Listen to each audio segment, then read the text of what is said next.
This is a WWN Publishing Group recording. Copyright 2017, all rights reserved. Wild Pumpkin, a short story by Martha Sweeney from the Love Happens anthology. Read to you by the author.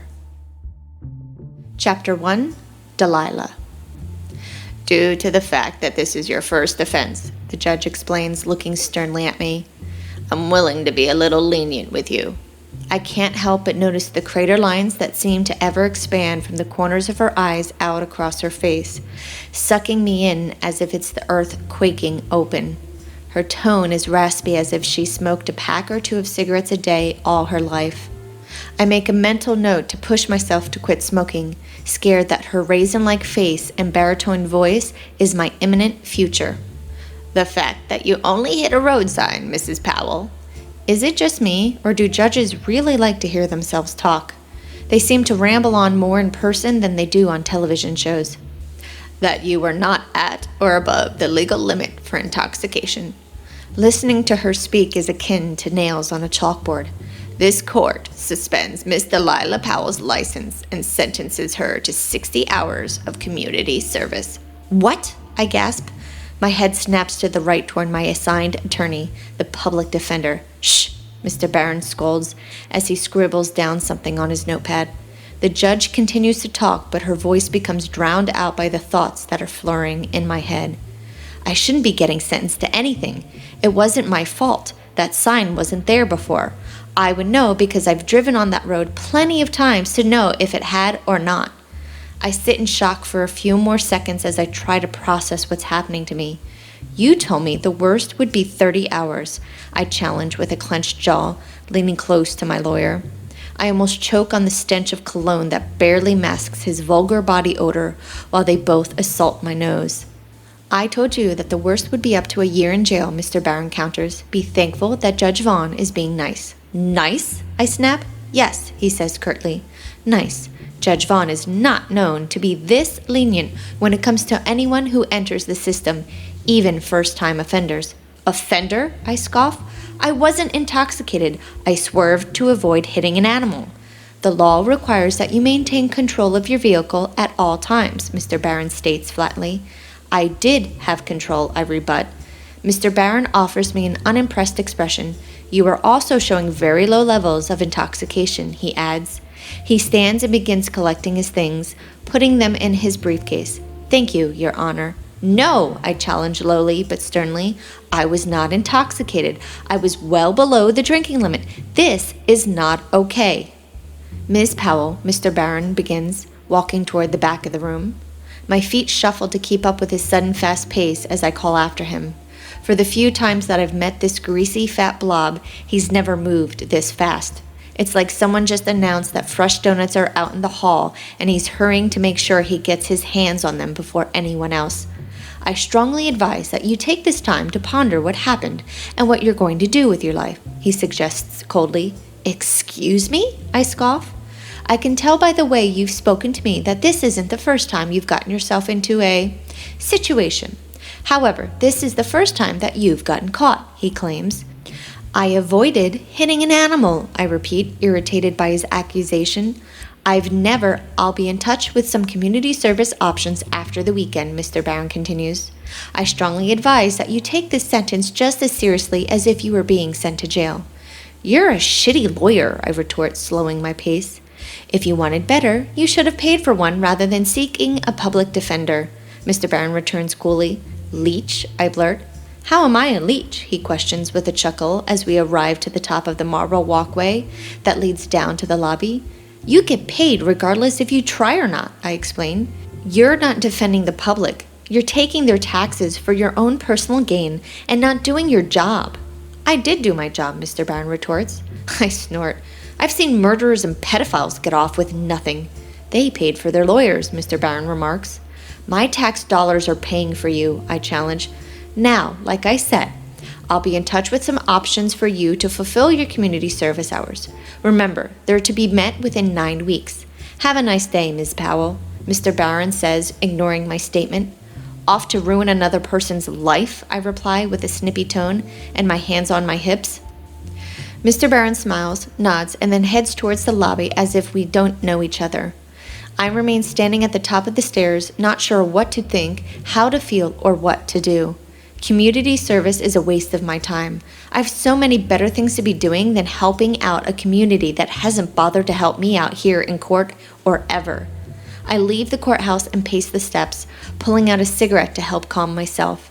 Right as I take my first drag, an image of Judge Vaughn pops into my head. I scream and flick the stick from my body as if it's a bee. I guess the ability to stop smoking is going to be easier than I thought. As frustration courses through my veins, I grab my phone out of my large imitation Coach purse and text my best friend and roommate, Jolene. I send, "Dude, you're not gonna believe what the fuck just happened." It takes only 10 seconds for Jolene to respond. Jolene replies with 3 question marks. I reply, "They took my license." Jolene sends a shocked emoji. Then I text, "And 60 hours of freaking community service." Jolene replies, "Seriously?" I text back, "Yep." Jolene responds, "Damn, you should have killed that cat." I reply, "I will next time. This blows." Jolene texts, "Definitely." I write back, "I need to figure out how to get the car back to the apartment." Jolene writes, "We could sway the hot guys from apartment 156. I write back, "With what? Food?" Jolene texts, "You could put out." I reply, "No." Jolene texts back, "But if he is desperate." I reply, "I am, but not that desperate. Yet." Chapter 2, Delilah. Over the next few weeks, I'm in a funk.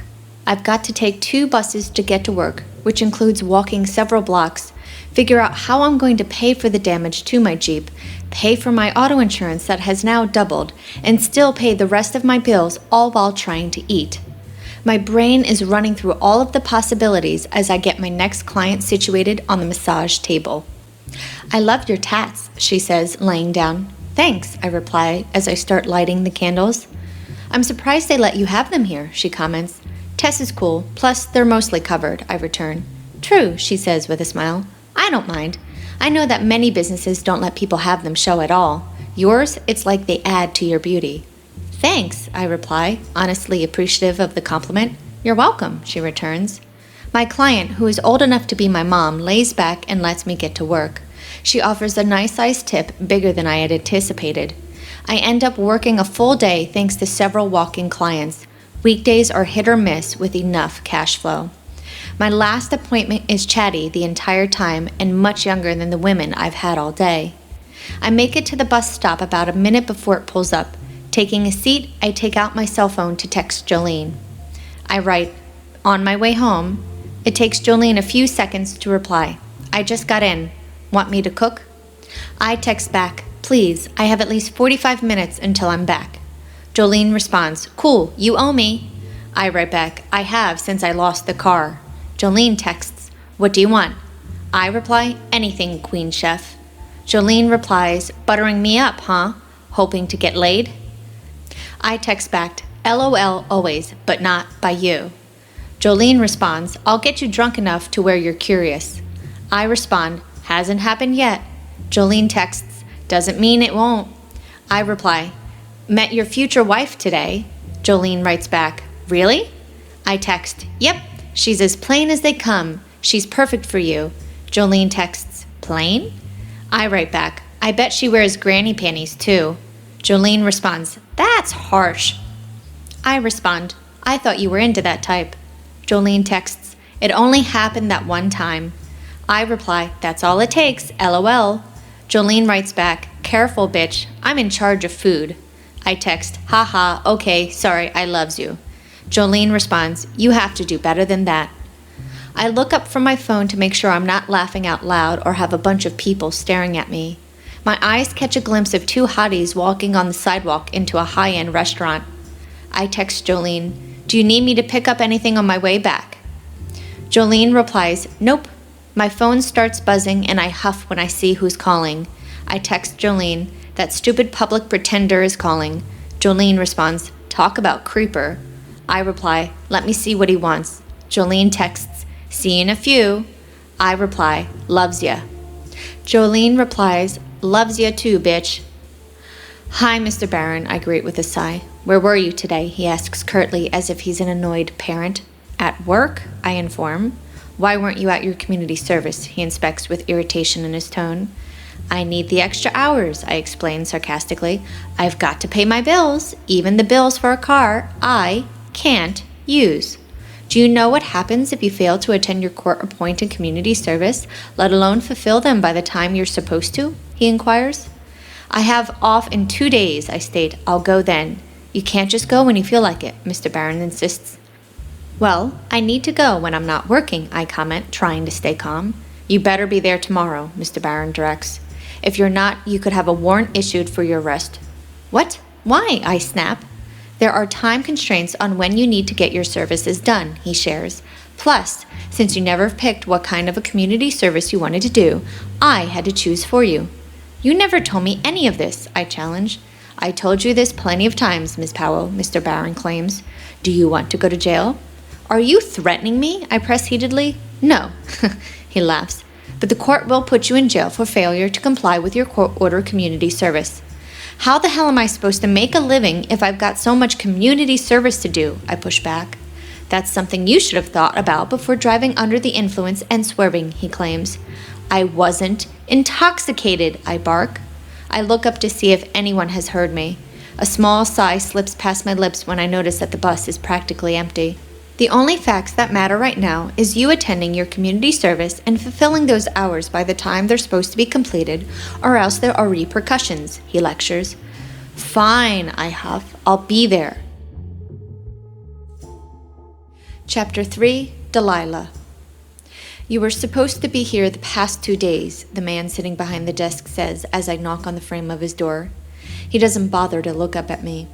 I continue into the room, not waiting for an invitation. I take a seat on the old beat-up chair across from him and notice the nameplate, Mr. Robert Hobbs. "I didn't say you could come in," he states, continuing to scribble on the notepad in front of him. "And I definitely didn't offer you a seat." "The seat was open," I mention passive-aggressively. He looks up and stares at me for several long moments. I study his appearance, noting how he looks like the typical middle-aged, poorly dressed teacher that was common in my high school. "You've already wasted enough of my time," he says snidely. "Get out of my office." "I had to work," I rebut. "That's what they all say," he counters, unconvinced by my honesty. "It's the truth," I reply. He regards me. "You've got 60 hours that you need to complete in 6 weeks. 7 weeks, I correct. 6 now, since you've already wasted my time, as I stated before," he challenges. "Fine, 6, I huff. "Don't do that," he chides. "Do what?" I ask. "You know what," he returns. I stare at him blankly. He snickers. "You think you're the only one who shouldn't be here? That this is a waste of your time? That this is such a huge inconvenience to you and your life?" "You're the one who's saying it," I comment. "You're an inconvenience for me," he claims. "You're all the same. You come in here with a chip on your shoulder, thinking you're better than everyone else. These kids have better things to do than deal with adults who have just as many, if not more, issues than they do," he shares. I shrug my shoulders. "I'm here, aren't I?" "If you so much as miss one more day, I will report you," he pushes. My mouth opens to argue, but he cuts me off. "I don't want any of your bullshit," he adds. "This is my turf and we play by my rules. If you don't like them, then there's the door. Jail might do you good to get that proverbial stick out of your ass that makes you think the world revolves around your every whim." I don't know what comes over me. Usually I chew a guy like this a new asshole. I don't want to spend a year in jail, so being here seems to be a lot better, for now. I'm still not sure what kind of a job they're going to give me. I just hope that I'm not scrubbing toilets. "Where's your sheet?" he inquires. "Sheet?" I question. "Yeah," he chuckles. "Your timesheet. You know, the one I'm supposed to sign off on every time you're here." "I don't have a sheet," I answer. I can't tell if he's messing with me or not. "Of course you don't," he muses. "Fine. Then today is a free day for me." "What?" I ask, still confused. "You're going to work today. 2 hours," he explains. "Then you're going to go home and look for your hours sheet that you're supposed to bring with you each time you come in. You hand it to me when you get here, and I sign off on the date and times, giving it back to you when you're ready to leave." "Okay," I reply. starting to comprehend the process. So, you can sign off on today's hours tomorrow. Nope, he chuckles. Like I said, today is free. How? Why? I gasp. Because 1, you've missed the last 2 days you were supposed to be here. 2, you were stupid enough not to know to bring your sheet with you. And 3, because I don't care, he admits. I sit, astonished at what's happening, unsure of how to respond. Now go, he instructs. Turn right on your way out of my office and take the 5th door on your left, then the 3rd door on your right. You'll receive instructions from there. But unless you want me to call the court and tell them you didn't show again and have a warrant out for your arrest, get the hell out of my office, he directs. I let out a loud huff as I rise to leave. I take a second to look back at him for some odd reason. Go, he says, dismissively shooing me out with his hand. My mouth drops a little instinctually to protest, but I quickly think better of it. I head to the right down the hallway, following the directions he gave me. When I get to the double doors, I stand slightly off to the side, watching the people inside the gymnasium. There are several older people, my age and up, but the rest of them are teenagers. I count a total of 4 adults and over 20 teens. You must be the new recruit, a bubbly voice greets to the right of the doorway, just inside the room I'm avoiding. I'm Mavis, she states, sticking her hand in my direction. My eyes bounce between her face and her hand several times, but I don't extend my own. Oh my God, she exclaims with a squeaky voice. It's you! It's me, I repeat, confused by her statement. You gave me a massage the other day, she shares. You were amazing, one of the best I've ever had. Oh my God, this is so exciting. Guys, Mavis shouts over her right shoulder. She's here!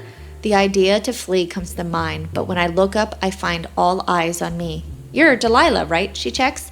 A second later, her mouth continues to spew words. I'm Mavis, but I already said that. Come inside so you can meet the kids and the gang. Some of them are just like you. She takes my arm and tugs me in. It's great to have another female mentor. There's been way too much testosterone here. No one wants to do anything other than just sit and gab, which is no fun. Give her a second to process, Mavis, a cute, preppy-looking guy says. From the way he's dressed, I'd say he's come from money and is here as part of a college or business outreach program. It's not that bad, Lance, Mavis claims, brushing him off. Hi, Lance greets with a smile. Though this guy is sexually enticing, I get the distinct vibe that he's a virgin for some reason. Like them? I cough, trying to hide the smile inspired by my devious thoughts while discovering who could be like me. Cordies, as Tank and Benji call themselves, Mavis informs. Cordies? I question nervously, while I take note of the other 2 male adults. One is tall and muscular, reminding me of an actor I can't quite place, while the other is tall and gangly looking. You know, court-appointed, Mavis says with a smile. You're a Cordy, like us, the tall, muscular one who I now remember reminds me of a younger Mickey Rourke, states in a gruff tone. Yay, I say with my mock enthusiasm. That's Tank, Lank shares as the Mickey Rourke impersonator smiles. You've met Mavis, and this is Benji. Benji smiles and nods. Hey, he says in an overly flirtatious tone. They all stand still, smiling at me, not saying a word. Delilah, right? Tank checks after a few moments of awkward silence, reaching for my hand. I take a small step back, wanting them all to know that there will be no touching at any point between any of us. Right. Come meet the kids, Mavis says excitedly, entwining her arm with mine. Sure, I reply with a shrug, trying to break from her vice-like grip. Mavis yanks me in with her hold, tightening as she calls the teens over.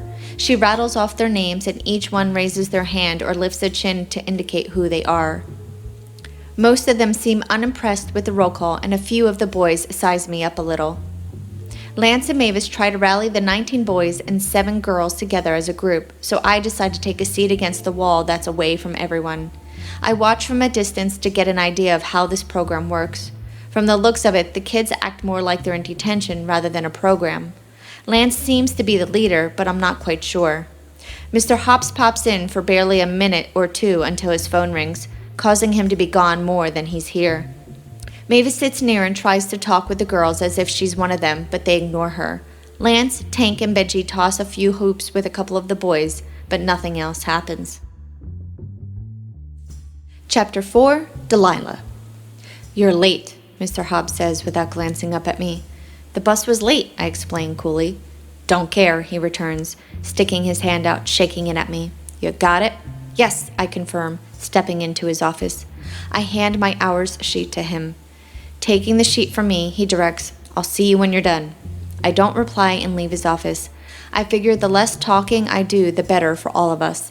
Plus, it'll prevent any unwanted threats or social interactions.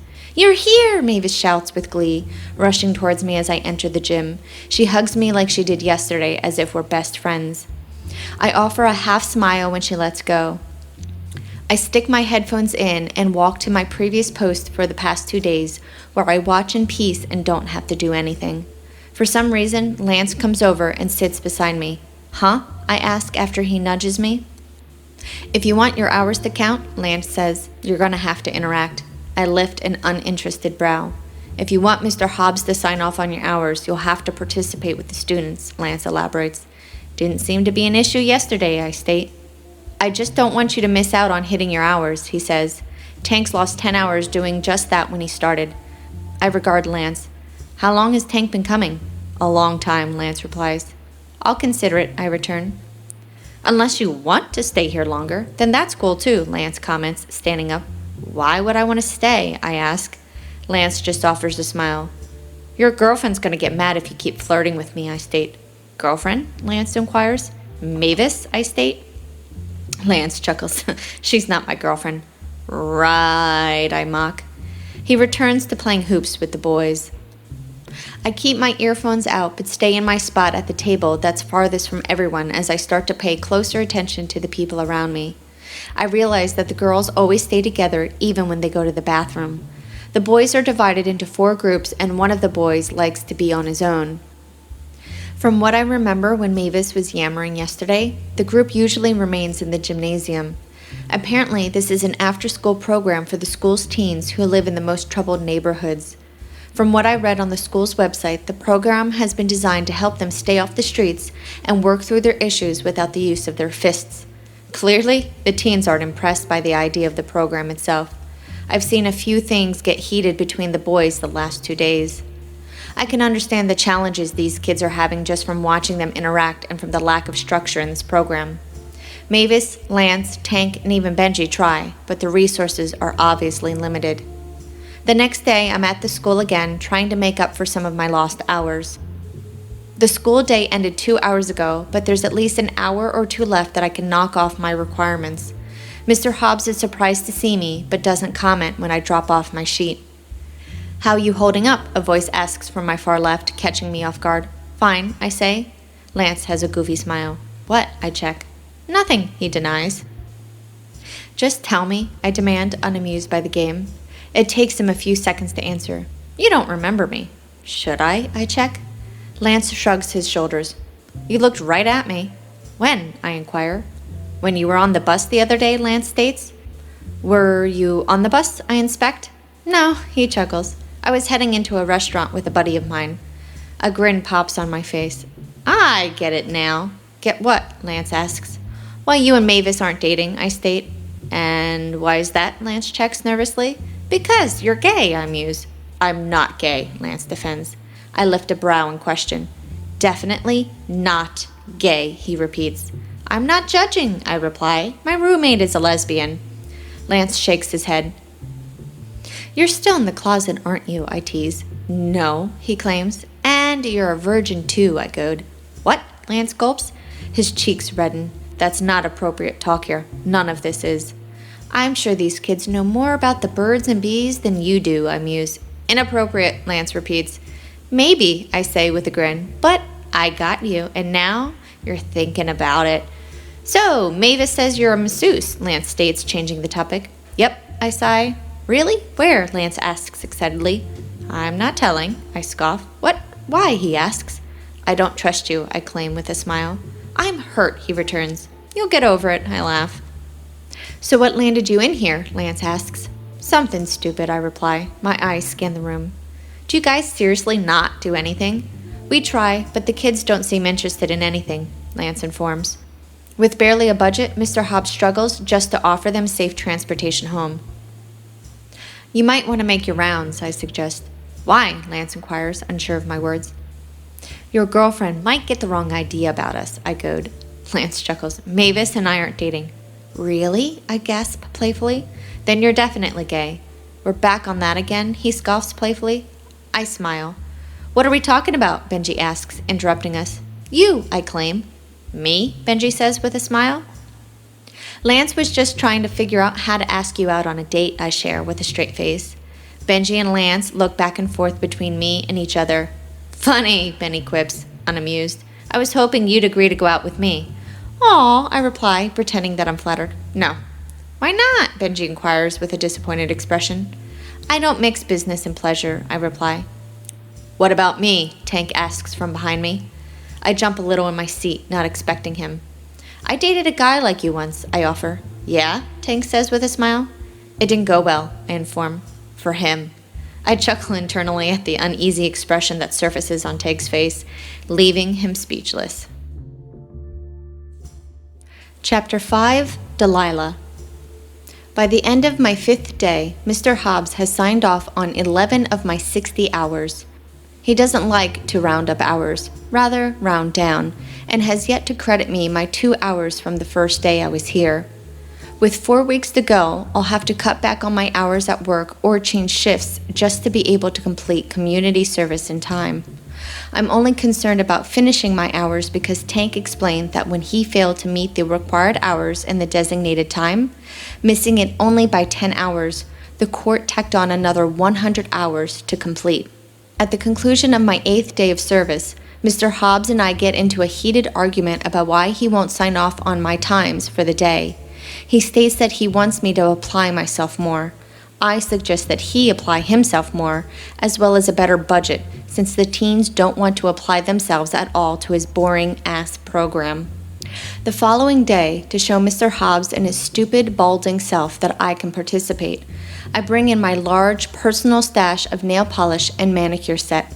The second I start removing items from my bag, the teen girls rush me like kids seeing Santa at the mall. For the next 2 hours, the girls and Mavis gab as I paint their nails. The boys watch us as if this is their first time ever witnessing women in this kind of environment. Tank lets me paint his nails jet black, and one of the teen girls gets him to let her put some shimmering gray dots on one. Not bad, Mr. Hobbs states as I enter his office. His hand is already extended in my direction with my sheet. He doesn't bother to look at me as he offers what appears to be a possible compliment. Huh? I reply, hoping he'll elaborate. It's not quite what I would have had in mind, but you did participate and you got the girls to interact, Mr. Hobbs states. I don't respond, concerned that I could fuck up the moment. My eyes flicker down to the sheet and I notice that he signed off on today's hours. Don't make it a habit, he instructs. Ooh. He looks up at me. Don't make it, the nail thing, a habit. He expounds in a calm and less serious tone, but once a week would be okay. I smile and nod. Next time, he begins, try something that could include the boys. I raise an eyebrow in reply, but Mr. Hobbs doesn't explain or offer suggestions. My smile widens more confident of my actions. Don't let it go to your head, Mr. Hobbs says, ruining my victory. Buzzkill, I whine. What do you do for a living, he pries. I work at a spa, I inform. That makes sense, he returns. That's all. Now, go away. As I make my way out, I find Tank in the hall, waiting to walk with me to the bus stop as he has every day since I've been here. See you tomorrow, D? Tank checks as his bus pulls up. Most likely, I return. I need to get these hours done. Cool, Tank says with a smile. See you then. See you, I reply with a grin. With no one left at the street corner other than me, I place my ass on the top of the bench back and place my forearms on my thighs and mess with my phone. Need a ride home? A voice inquires from a shiny car that just pulled up. You'll get a ticket if you stay there, I return, peering through the passenger window that has been lowered. Aw, you care, Lance says with a smile. I shift back a little. Nope, I reply. No, as in you don't care, or as in you don't want to ride, Lance searches. I don't take rides from strangers, I state noncommittally. Yet, you take public transportation, he returns snidely. Jerry and I have an understanding, I mention. Jerry? You know the driver's name, Lance checks. Not that it's your business, but yes, I inform. How well do you know this Jerry, Lance teases. None of your business, I reply.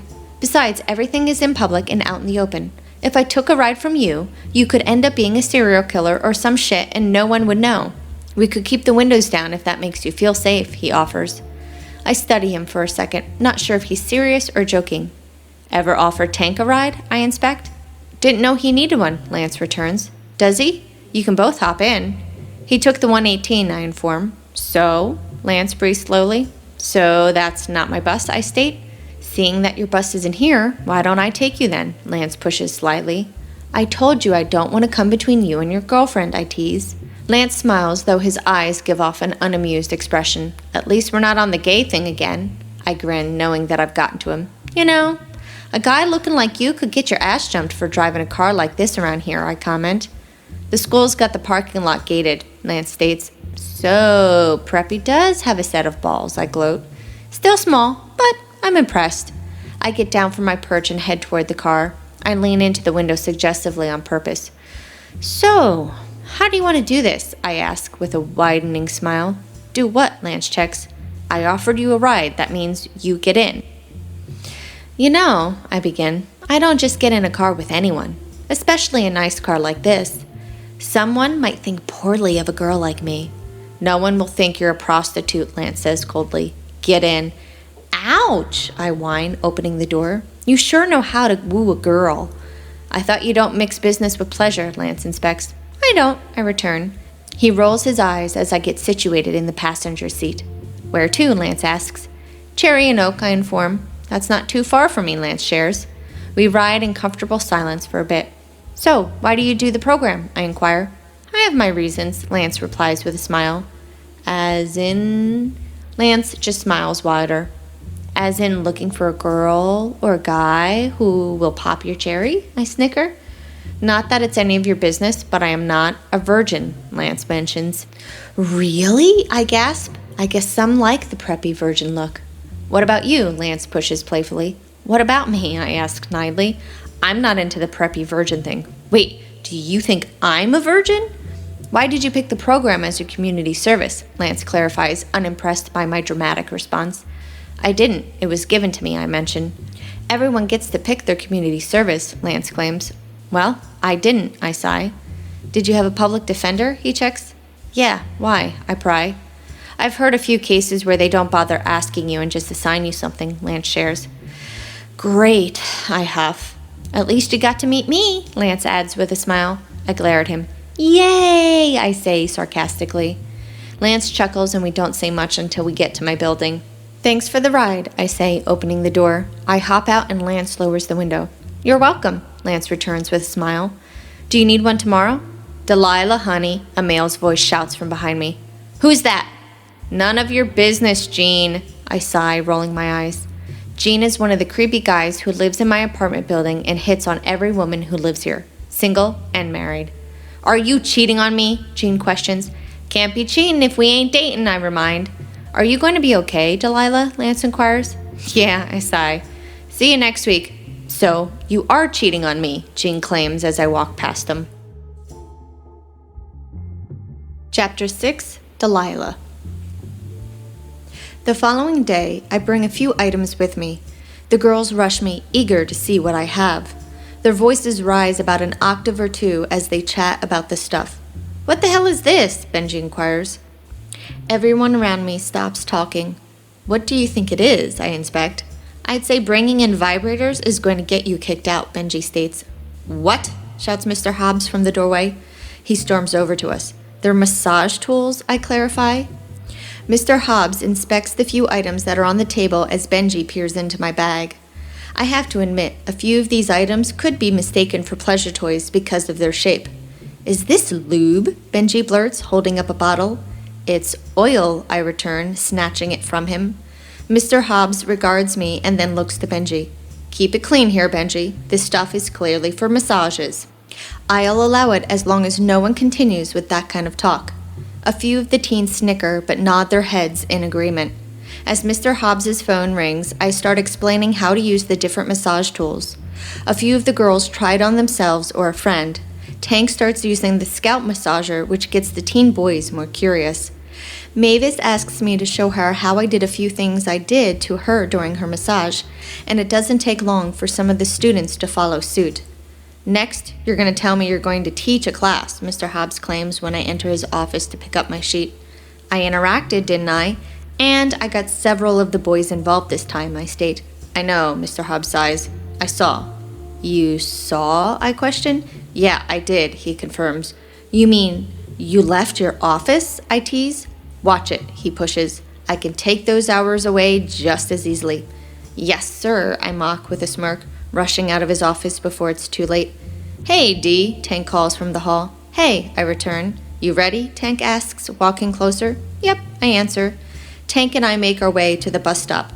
Need a ride? Lance's voice booms through the window. You asking me or Dee? Tank checks, eyeing Lance. Both of you, Lance says. Tank looks to me. You going? I shrug. If you go, I go. If you don't, I don't, Tank informs. I smile and nod, wanting to see how the two males will get along in a new environment. As I get up from the bench, Tank holds the front passenger door open for me. Where do you live? Lance asks, looking back at Tank. I live just south of the bridge, 2 blocks east of Independence, Tank answers gruffly. Cool, Lance replies. Where are you, Dee? Tank searches. Off of Cherry and Oak, I reply. Good to know, Tank says lowly. We'll drop you off first, Lance says as he pulls away from the curb. Why? Tank huffs. I live near Delilah, Lance explains. I watch Tank's face in the rearview mirror. I can tell he's looking for an objection, but nothing comes to mind. When the guys continue their strong silent mode, I flip on the radio. Lance doesn't offer an expression to my choice in hard rock, but Tank smirks and starts bobbing his head to the beat. Got your phone? Tank asks me when Lance pulls up to his house. Yep, I confirm. Let me see, Tank instructs. I hold it up, shaking it.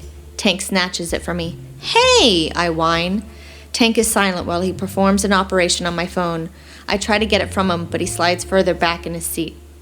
A few seconds later, he hands it back right as his phone vibrates. Dude, not cool, I proclaim.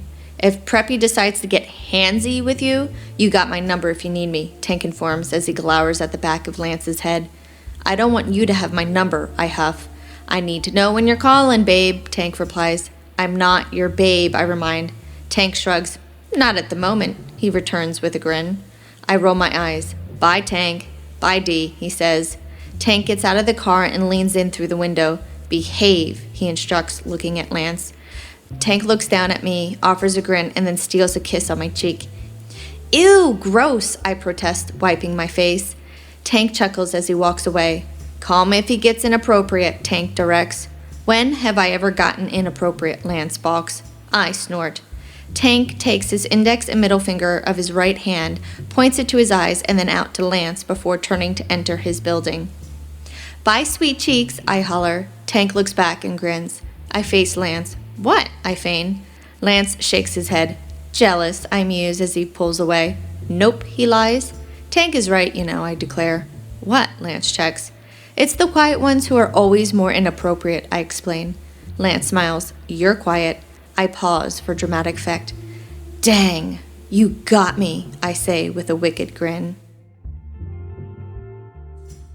Chapter 7, Delilah. I'm able to get my boss to let me switch my schedule around, allowing me to take over Viv's weekend shifts and some weekday mornings since Vivian is expecting another baby soon. It's exciting because I have more steady hours, weekends are always busy, and I'll be able to fulfill my community service easier.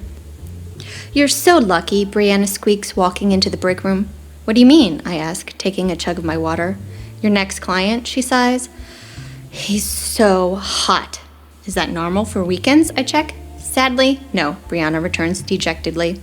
I smile, excited to not have to touch another old guy or woman. I'll give you all of my tips from today if you'll let me do him, Brianna offers. I don't care how cute a guy is. He's not worth losing all of your tips, I comment. Yes, he is, she declares. Yes, he is, she declares. He's like Chris Hemsworth hot. I pause for a second, envisioning Mr. Hemsworth naked on my table. Please, Brianna begs. I giggle at how she's acting. No. You suck, Brianna states with mocked hurt feelings. So I've been told, I return with a wicked grin. With supplies in hand, I make my way over to the Blue Lotus room where my client waits. My head is lowered, as always, as I knock and enter the room. I typically avoid eye contact as much as possible. The less I have to see right away, the better. Plus, I'm in need of some serious lady bits pleasure by someone other than myself. If this guy is as hot as Brianna says he is, I don't need to be doing something that would cost me my job. I place the oils and towels on the counter and check the candles. Go ahead and get settled on the table, I direct with a low, calm voice, facing up with your towel draping over your body. Half of the girls I work with always observe their clients in great detail and end up sharing stories in the break room. I avoid it at all costs. I'd rather not see what I'm dealing with other than with my hands. Would you like the music turned down or up? I inspect, washing my hands. No, he returns. I nod. Are the candles too much for you? I ask. They're perfect, he replies. Something in his tone causes my head to spin around. My eyes lock with his and heat rises throughout my body to an uncomfortably high temperature. Lance? I barely eke out. Hi, he returns with his sexy smile. What are you doing here? I mutter. Getting a massage, he returns, cocking his head slightly. It takes me a moment and then it hits me. You found out from your girlfriend, I accuse. Mavis is not my girlfriend, Lance replies sternly. But yes, she told me where you work. Why? I press. Lance shrugs. It's been a while since I've had a massage. Why me? I push. Lance's smile returns. Why not? I let out a long, heavy sigh. My eyes narrow. I should call Tank. Don't, Lance begs. He said to call if you got inappropriate, I remind sarcastically. Not romantic, Lance checks. My mouth opens to say something, but nothing comes out. Just treat me like any one of your other clients, Lance suggests. I snort. What's so funny, he checks. You're not like my other clients, I explain. Lance smiles. How so? First of all, the majority of them are old enough to be my parents, or grandparents, I say. Lance nods. I take another deep breath. Keep yourself covered and we'll be fine. Don't, and I'll have Tank waiting outside for you. Done, Lance replies excitedly. And no talking, I add. He nods and lays back. It takes me a few minutes to get into my groove. I do my best not to look at Lance's face, but I have to for indications on how he's handling the pressure. It doesn't take long for me to start to appreciate Lance's muscular form. His body is solid, firm, and has just the right amount of body hair. Lance's skin has a slightly darker glow to it under the low lights and oils. Several times as I work, inappropriate thoughts pop into my head. I try to get myself to focus on the music, but that does little to curb my internal dialogue. When our time is up, I tap Lance on the arm. Feel free to get up slowly when you're ready and get dressed at any point once I leave the room. That's it, Lance inspects. It's been an hour, I say, pointing to the clock that rests on the counter. Damn, he huffs. I can't help but smile. Though it was uncomfortable at first, it wasn't too bad. One of the hostesses will direct you to the lounge where you can enjoy some refreshments, I inform. When do you get off? Lance inquires. I bite back a snicker at the innuendo that popped into my head. Around 5, I say hesitantly. Lance nods. I'll be outside waiting, he states. For what? I inspect. For you, he confirms. Why? I ask nervously. To take you home, Lance informs. And to take you to dinner, he adds, cutting me off. Lance, I sigh. I don't. As friends, he states. I study him. As friends? I repeat in disbelief. As friends, he confirms. And if I get inappropriate at any point, I'll remind you to call Tank. I nod, nervous by how the idea of more time with him is exciting me. I exit Lance's room quickly, and the last few hours at work move surprisingly fast. I change out of my uniform, and right as I exit the front door, I spot Lance leaning up against his car. Hey, he greets. Hey, I return, trying to walk as casually as possible. Lance opens the door for me and then gets in on his side. I text Jolene to let her know I won't be home for dinner, promising to give her lots of details when I get back. We drive through town, shouting about what kinds of food we enjoy to determine where we should eat. Lance lets me make the final decision, so I opt for Tony's Sports Bar. There's nothing romantic about Tony's, and even though I'm attracted to Lance, I can't have him or me getting the wrong idea. There's an oddly comfortable vibe between Lance and me. Neither one of us feels obligated to talk, but when one of us does, the conversations flow freely and naturally. Lance is rather funny and more open to my jokes, even the sexual innuendos.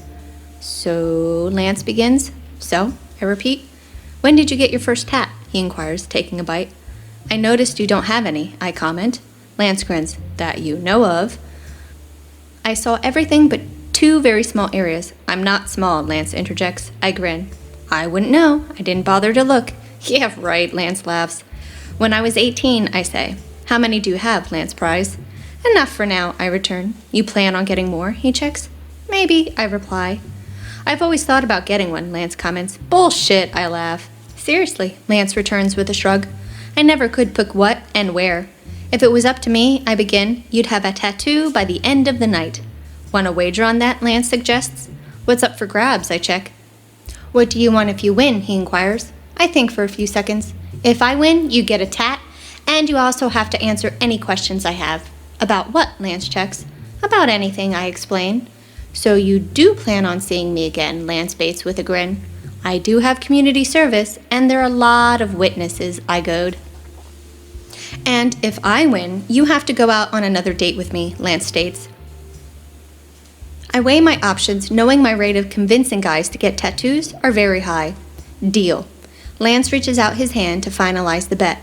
Once I take his hand, Lance says, good, now I need to plan on where to take you next. Only in your dreams, I tease. Lance and I drink and chat well into the night. We stay at the sports bar for several hours before walking around town.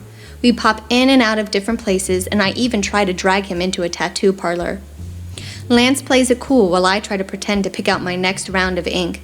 When I realize that he's still too sober to get one, I get excited at the prospects of hitting a store that is just around the corner. How about this, I ask, holding up a dildo. Put that away, Lance directs lowly, clearly uncomfortable with where we are. That's what she said, I laugh, spinning on my heels as something catches my eye. Ooh, I love this one. What? Lance pries. It plugs in and charges. It lasts so much longer than any of the ones that need batteries, I explain. You've used this one? Lance searches. I've got 2 of them at home, 1 in each size, I snicker. Give me your phone, Lance directs. What? No, why? I ask. Because I need to call Tank and tell him you're being inappropriate, Lance replies with a smirk. You like it, I goad. What heterosexual guy wouldn't? Lance chuckles. Ha, I say, pointing anal beads at him. I spend the next 30 minutes bouncing around the shop, taking items off the shelves and commenting about them loudly. Lance seems very uncomfortable, but at the same time very turned on by it all. We continue down the street and end up dancing at another bar where we have more drinks. When I realize that it's suddenly 2 in the morning, I tell Lance that I have to go home because I have to work in a few hours. I suggest that I take the bus, and he objects. I reply that I'm only willing to let him take me home if he gets a tattoo, which doesn't work at all. When we arrive at my apartment building, Lance pulls into the parking lot and insists on walking me to my door. I got them, I insist, digging for my keys. Okay, Lance returns. Ha, see, I say, holding them up. Hey, I whine when he snatches them. Give me. Ha, see, I say, holding them up. Hey, I whine when he snatches them. Give them. Lips against mine cut me off, and my mind suddenly goes blank. His mouth tastes sweet like honeyed lollipops, and his tongue is even more delectable when I get a taste. Our mouths linger for several long seconds as if we're fighting for the very last bite of a snack. I should call Tank, I whisper. Lance's head shakes. I'd prefer you didn't, he admits. His mouth returns to mine. My head shakes as my lips cling to his. Don't mix business with pleasure, Lance finishes after our mouths break again. I know. Clarity forms in my head as the drunken stupor that's lingered is suddenly gone. I realize what's happened, and it scares the crap out of me because of how much I like it. I need to go, I inform, taking my keys from him.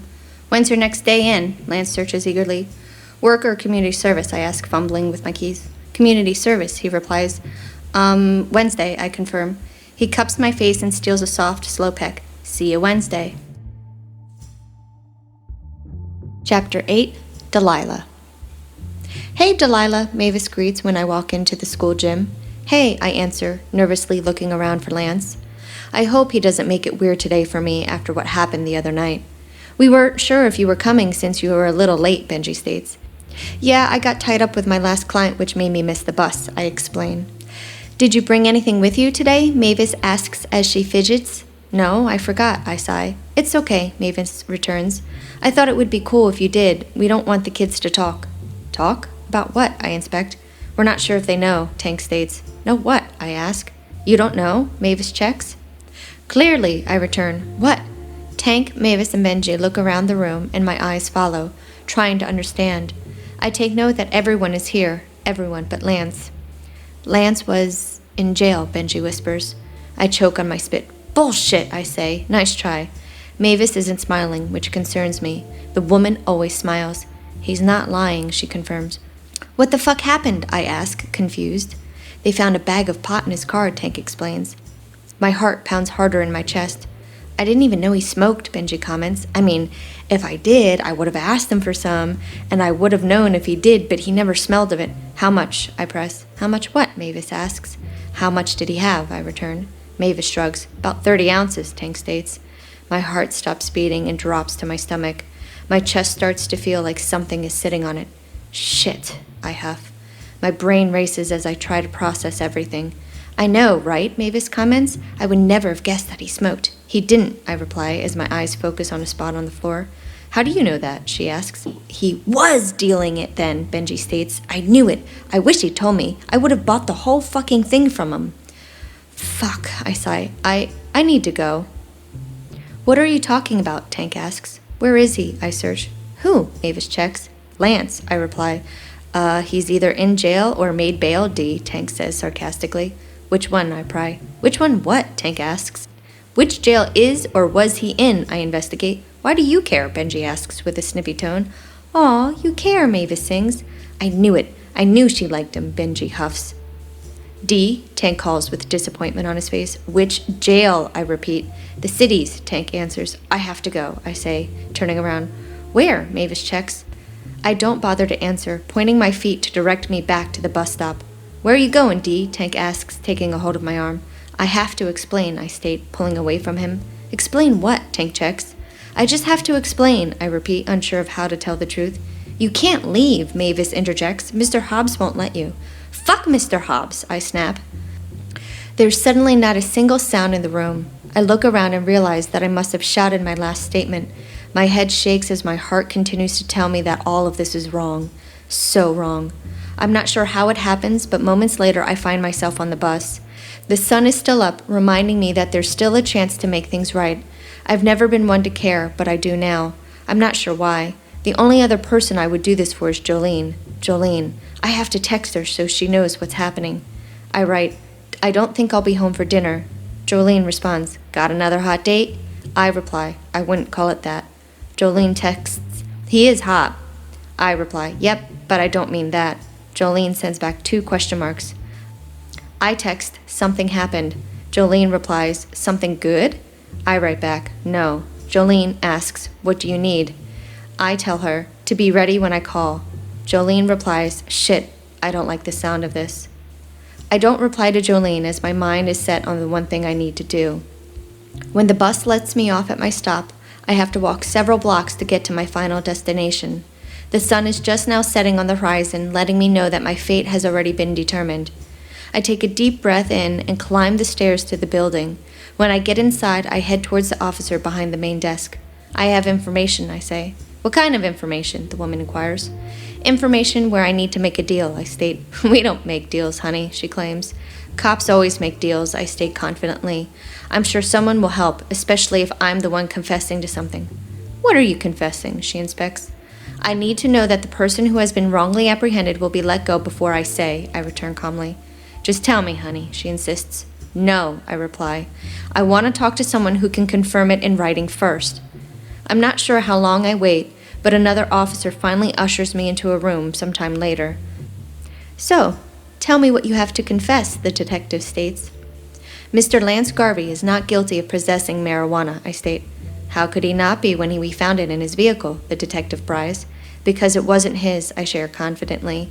Whose was it, the cop inspects. If you can give me something in writing that he'll be released, I'll tell you, I answer. We need a name, the other cop insists. Delilah Powell, I reply. Who's that? The first cop checks. Me, I answer. This is the end of Wild Pumpkin, a short story by Martha Sweeney. I hope you enjoyed the story. Delilah's story is being expanded into a full novel in the future. Be sure to subscribe to my newsletter to find out about new releases before the general public. You'll find a link in the description below. Also, if you enjoyed this story, make sure you subscribe to my channel to know when the next book is published. Thanks for listening.